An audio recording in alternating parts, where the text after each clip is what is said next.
To the extend હું એવું કહીશ કે વારસામાં જમીન કે જાયદાદ મળે કે ન મળે પણ હૃદયરોગની બીમારી તો ચોક્કસ મળતી હોય છે અને તે પણ વહેલી ઉંમરે. એ સાહેબ આ મારા ફાધરને થોડાક સમય પહેલા હાર્ટમાં બ્લોકેજ આવ્યું હતું. ત્યાર પછી પાછું એને એકવાર આવ્યું હતું. પછી મારા મધરને આવ્યું. પછી આપણે અહીંયા ટ્રીટમેન્ટ કરેલી હતી ઓલમ્પસ હોસ્પિટલમાં જ બંનેની 3 વખત. તો ત્યારબાદ મને પણ અત્યારના થોડી ઘણી તકલીફ થતા રિપોર્ટ કરાવ્યા તો એમાં બ્લોકેજ આવ્યું મને. તો આ કોઈ એવો સંયોગ હોઈ શકે કે શરીરની કોઈ ઓલી કે વાતાવરણની ઓલી કે હૃદયરોગની બીમારી માટેના જોખમી પરિબળોમાં અમુક મોડિફાયેબલ રિસ્ક ફેક્ટર્સ હોય છે, જેમ કે smoking, blood pressure, diabetes, cholesterol કે જેમાં આપણે સુધારો કે ફેરફાર કરી શકીએ છીએ, અને અમુક નોન મોડિફાયેબલ રિસ્ક ફેક્ટર્સ હોય છે, જેમ કે છે એજ, અને મારી દ્રષ્ટિએ સૌથી મહત્વપૂર્ણ રિસ્ક ફેક્ટર જે છે એ છે ફેમિલી હિસ્ટ્રી.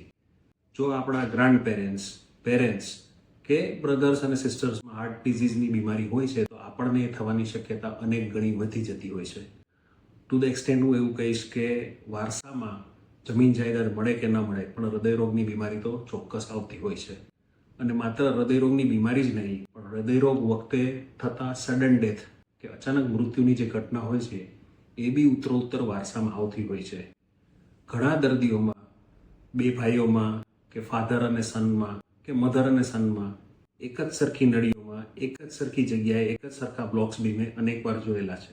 કે તાસીર કે જેનેટિક્સનું ખૂબ વધારે મહત્વ છે હૃદયરોગની બીમારીમાં.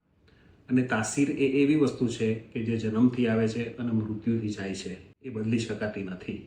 જેને સ્ટ્રોંગ ફેમિલી હિસ્ટ્રી હોય તે લોકોએ મોડિફાયેબલ રિસ્ક ફેક્ટર્સને એગ્રેસિવલી કંટ્રોલ કરવા જોઈએ, અને અમુક પ્રકારની દવા લેવાથી હૃદયરોગની બીમારીની શક્યતાઓ ઓછી કરી શકાતી હોય છે, અને હૃદયરોગ થવાની ઉંમરને પાછી ઠેલી શકાતી હોય છે. આ ઉપરાંત જેનેટિક મોડિફિકેશન કે તાસીર બદલવાની બી અમુક થેરાપીની વૈશ્વિક સ્તરે રિસર્ચ થઈ રહી છે, અને ટૂંક સમયમાં કદાચ સફળતાપૂર્વક આપણી સમક્ષ એ થેરાપી આવી જશે, અને જ્યારે એ આવશે ત્યારે હૃદયરોગની ઘટનાને મહત્વપૂર્ણ રીતે ઘટાડી શકાશે. Thank you. Found this video helpful? Don't forget to like, share, and subscribe for more wellness advice. See you in the next video.